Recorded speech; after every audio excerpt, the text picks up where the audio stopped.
Welcome back. Well, today I am joined by the lovely Mayor Noel Hatch, who always has a smile on his face regardless of the information. Well, welcome. It's so nice to see you. It is a pleasure to be back with you, Lisa. It is really. I've every every Tuesday I would sit here and open up Zoom and wait for you to call, and you never did. So, so we have a few things to report.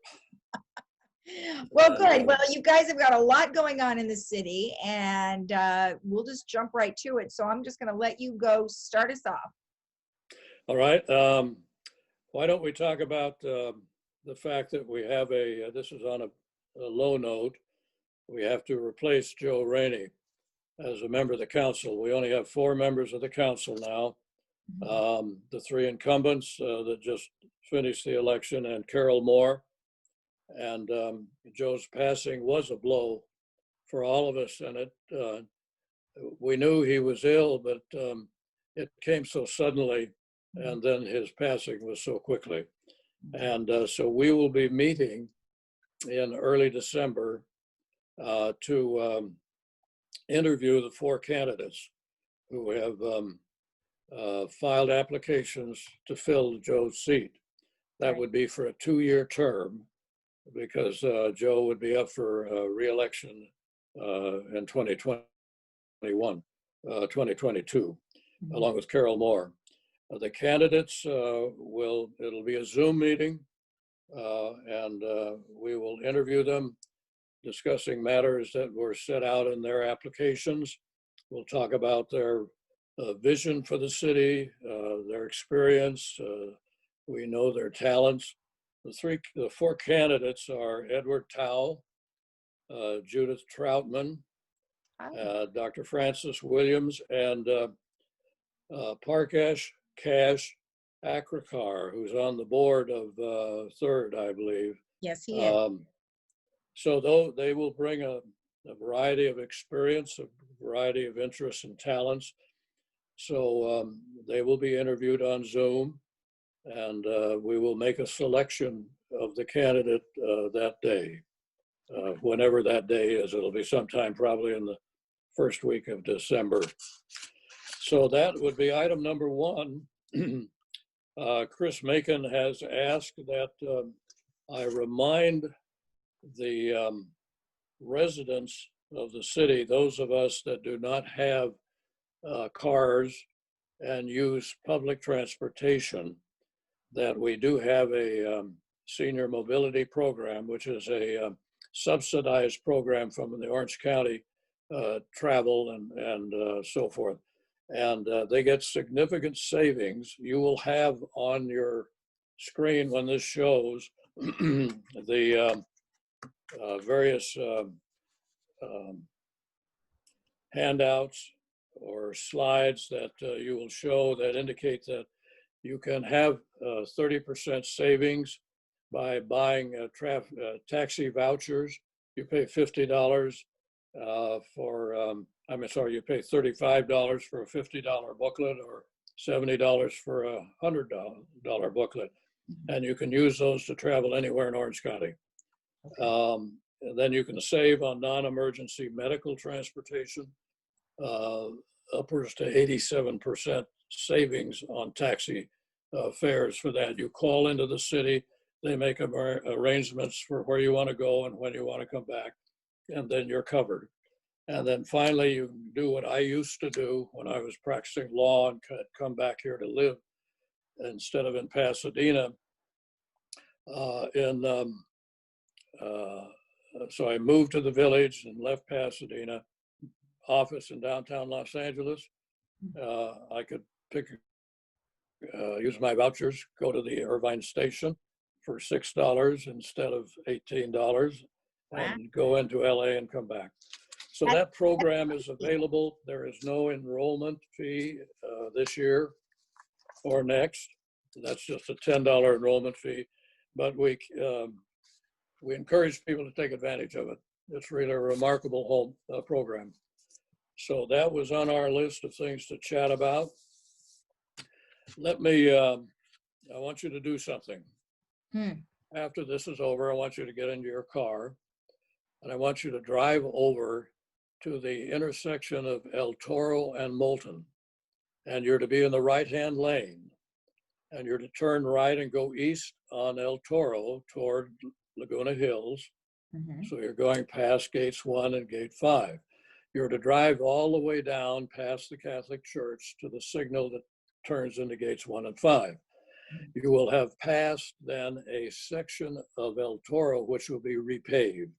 Oh, And that will be between Moulton and the Catholic Church. That's okay. part of the process of keeping our streets in an outstanding condition. The work will be done at night as much as possible. Then when you're through with that, Lisa, I want you to make a U-turn at gate 1 and 5, and I want you to drive back toward Moulton, okay? And you remember when halfway there is a left turn lane that goes into what? Think. There's no signal or anything there. It's a very short left-hand lane that is really kind of scary to turn into City Hall on Yeah. the right, the Alzheimer building on the left. You know that little Yeah, side? yeah. Okay. That left turn lane doesn't have, you have to wait for the traffic and then you have to scoot across fast. Right. That lane is going to be lengthened and expanded so that there will be a safe collection of cars to turn. That will be conducted in the next few months. So that's the city road work. Okay. Now, you followed the election, I suppose, and you are aware, I would also imagine, that the marijuana initiative that was presented to the voters, do you remember whether that was a close vote or what that was? I'm sorry, I don't. I'm going to tell you now. Good. I think And you would. your Belinda had the same vote to whether they wanted marijuana dispensaries in their city. Mhm. I'm sorry, Costa Mesa, not your Belinda, Costa Mesa. And it was overwhelmingly accepted. 67% of the voters said yes, Mhm. and the 30 some odd percent said no. The return on our proposition was fascinating because just under 51% said yes and just over 49% said no. So it was a flip of the coin, 225 votes between yes and no. So what do we do? Okay.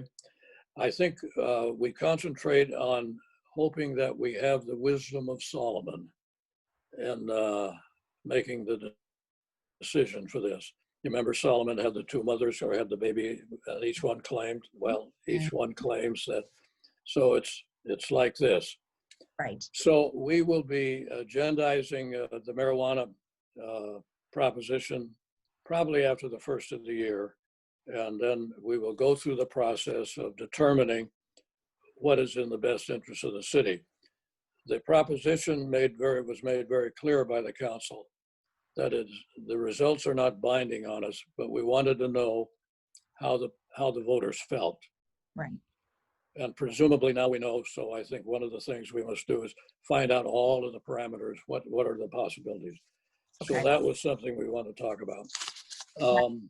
Now, let's talk about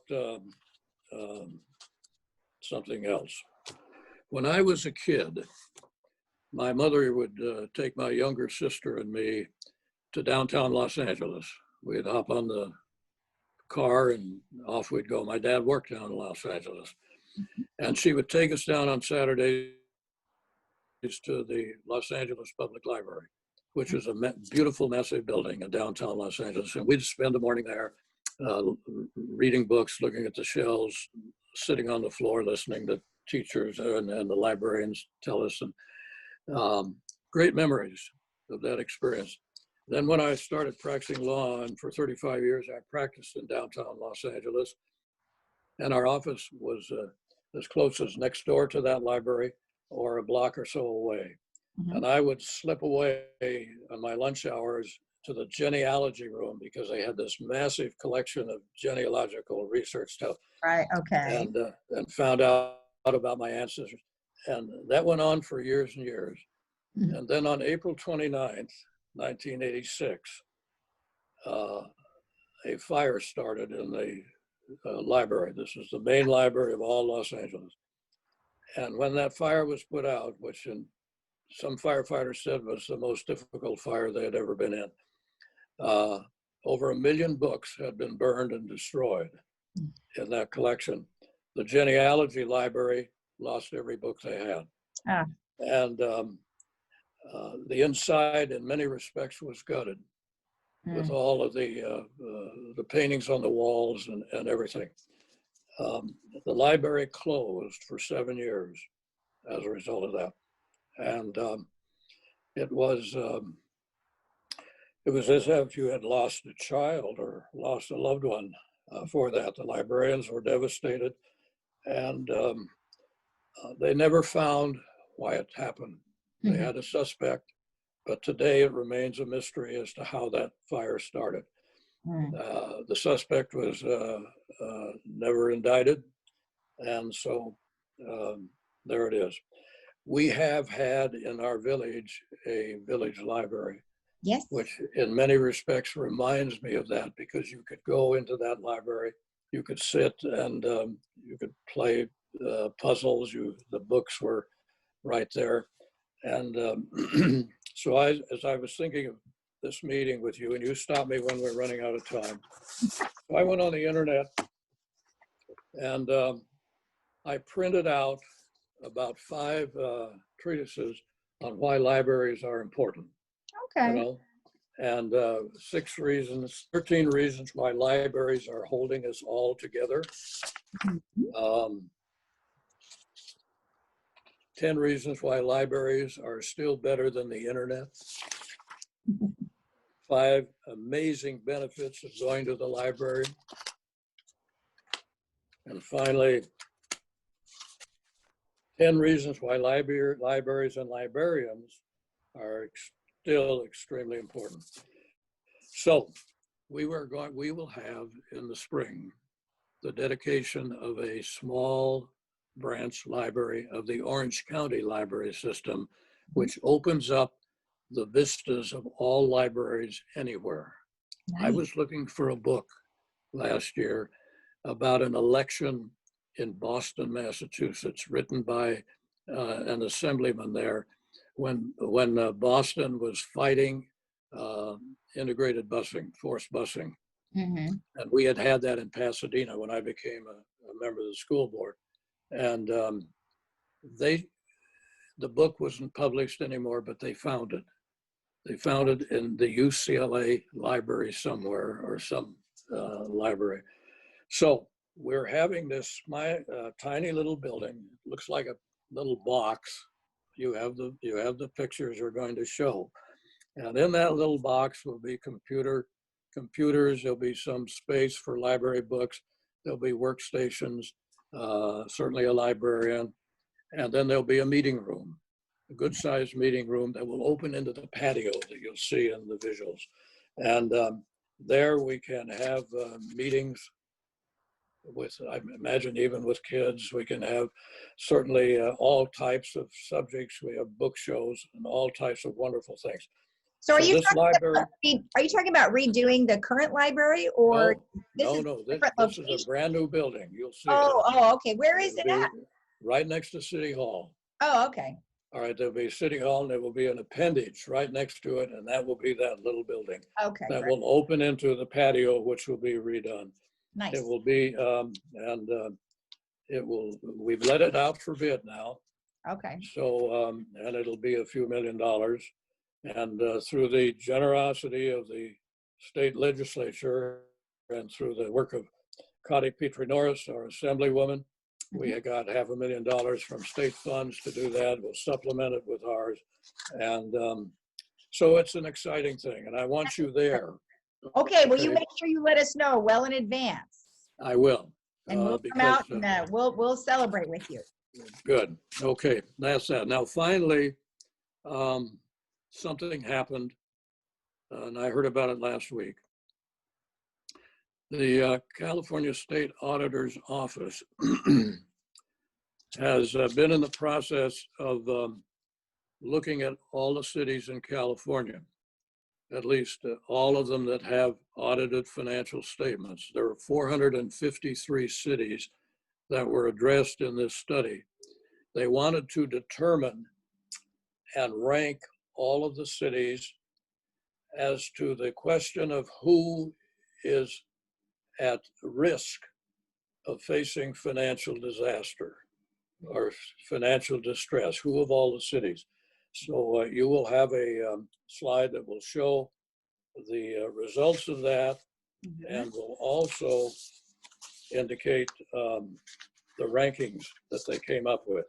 Right. They created 10 indicia of to determine whether or not a city is at risk of financial distress, such as the funds you have available, the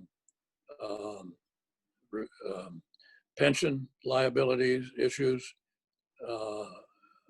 all of the issues that come up with where your income is coming from, and so forth. And so Laguna Woods was ranked. Yes, it looks great. You know, we're looking at the Yeah. slide right now, and the 11th Yeah. lowest risk in California. So that's awesome. That's great. Yeah, it was. In all of Orange County, as your people will see, we were the lowest rated or the highest rated for the lowest rated risked city for having financial problems of any city in the 34 in Orange County. We were first in the Los Angeles region, and we were 11th in the whole state of That's really great. California. Now, what does that mean? Certainly, now these are big cities and small cities, and it means that we have a staff, we have a city manager, we have a financial officer, we have a council that is very conscious of what we can spend our money on, how we do it, and what the future holds. Right. I believe one of the reasons that we did as well as we did, that we owe that to the village. Many of the village offers, if you will, to all of us as residents, and it is remarkable, offers golf courses, offers swimming, offers all kinds of the wood shop, the photography, everything one could want in a retirement state or in a pre-retirement state is really found within the four walls of the village. And so I give kudos to them, and I give thanks to them. And we have to pay for it, certainly, but it's there for us, and it's a remarkable thing. Now you take that and you couple that with the surveys that I have seen in the past months as to who are the safest cities, safest physically in the state of California.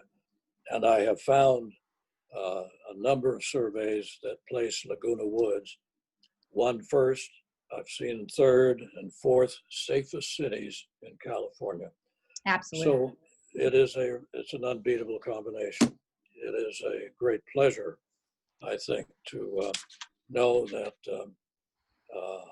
as a community, we have approached this COVID problem with dignity, with understanding minds and understanding hearts, Right. that we are at risk, but that we will do quietly what we have to do in order to. I'm distressed that our numbers are higher. Yes. You know, they've doubled. I remember when we were at 43, 44, and it sounded so good, and now we're in the 90s. So the city right now, Lisa, is in good shape. I'm very proud of what we are doing in the county, and we appreciate very much the support that the residents give to the city. That's the report. You guys are doing a great job, and we appreciate all of what you do, and the information. So thank you so much. Thank you for having us on, and it's good to visit with you. All right, we'll talk again. Well, you won't with me, but Oh, yeah, my term as mayor is oh, up. your turn's up. Oh, and, darn. and Sherry Horn is mayor pro tem, Okay. and so you'll enjoy her. All righty. That sounds Great. wonderful. Well, it's been a pleasure. It has, Lisa. Thanks All very right. much. Bye-bye. Bye-bye. And we'll be right back after this.